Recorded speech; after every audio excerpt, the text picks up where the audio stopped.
There, in the attic of forgotten shapes, I saw the dollhouse of our early years in which my mother and my aunt had played.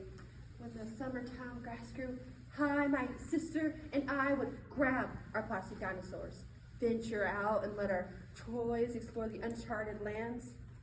I had that kind of feeling that you can only have when your bones still have a few inches left in them.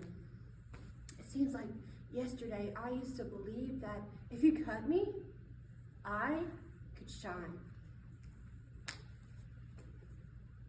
In a 2023 article entitled Nostalgia, A Potential Pathway to a Greater Well-Being, authors Christian Laus and Jamie Kurtz found that nostalgia, by nature, is bittersweet.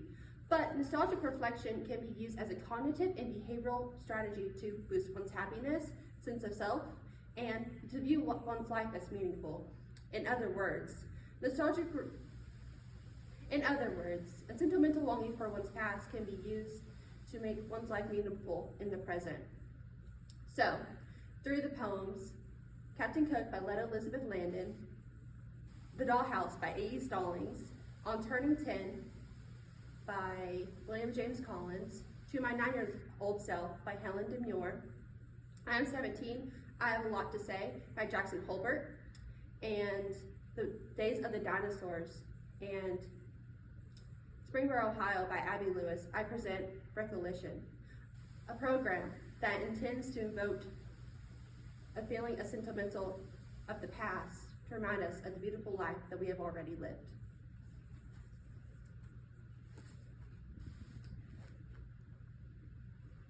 I have spoiled the body that we had once shared. Watch the way I walk, careful of a bad back or bruised foot. Do you remember just minutes after waking how we jumped out of the ground floor window into the summer morning? When the summertime grass grew high, my sister and I would grab our plastic dinosaurs, venture out and let our toys explore the uncharted lands. Mother stood at the window and she never grew tired of watching our hair dance with the rays of light.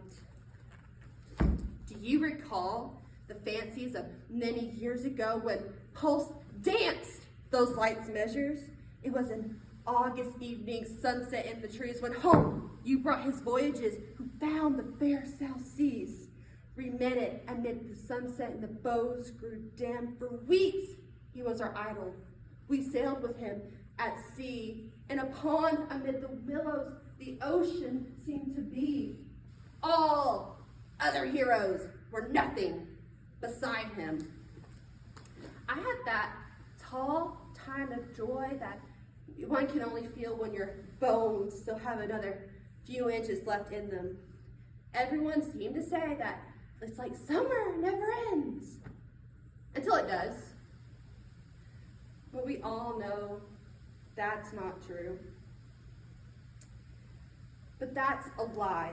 I knew so little back then, but the one thing I did know was that my friends were coming back.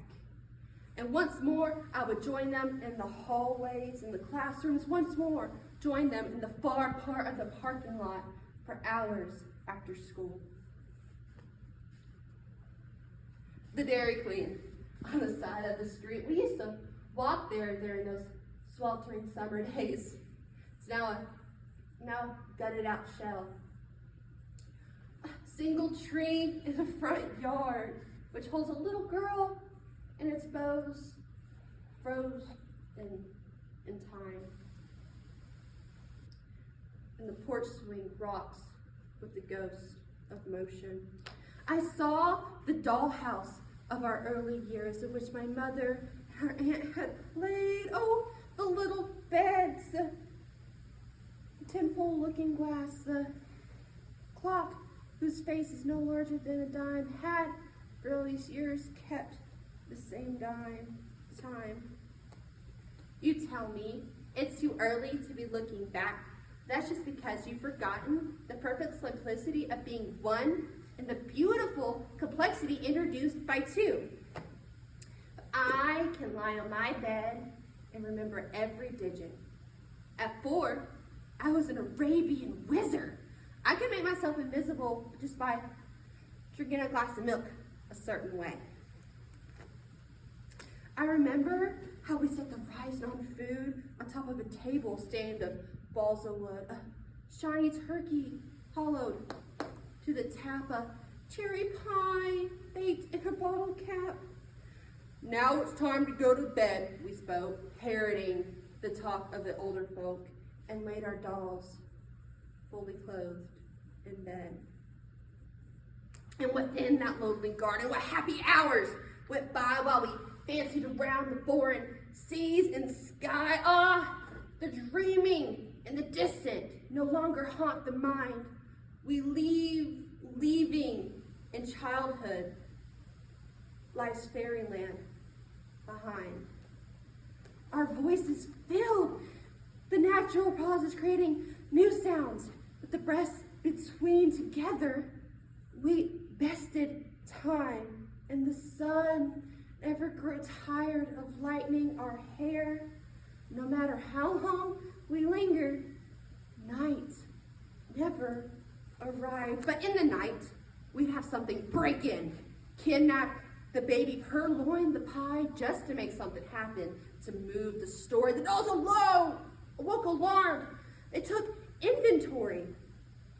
If we knew if we made something happen every day or night, it was a game we knew to play, not realizing then how our lives accrue with interest, the smallest things we do. They have vanished with the childhood, with their treasures they played, that life comes after, dwells in a darker shade. Yet the name of the sea captain, we can't but recall how much we mourn. He loved his dangers, yet mourned his fall. And after that, everything was just work, work. Get your feet off the sofa, work, math, homework. And on the best days, it was just a little trumpet. And on the best days, it was all trumpet. But now, I'm mostly at the window. Back then, watching the afternoon light, back then it never fell so solemnly against the treehouse as it does today. And my bike never leans against the garage as it does today, with all the dark blue speed drained out of it.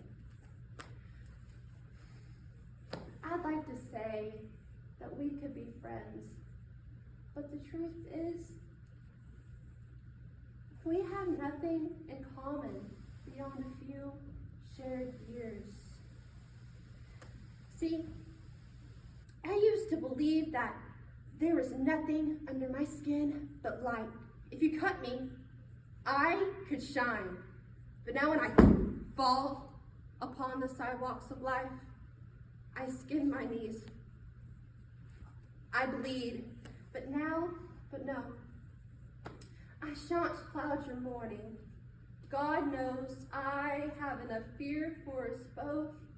I'll leave you in the quiet ecstasy of peeling the scab off your knee to taste it on your tongue.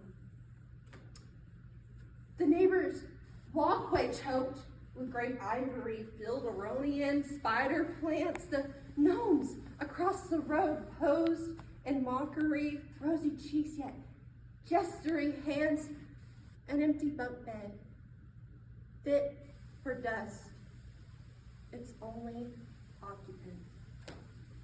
We like to pretend that one day we just walk into our adulthood like congressmen walking into the ocean, but we all know that's not true. What really happens is we walk into the same building day after day, and the lighting is fluorescent and obscure.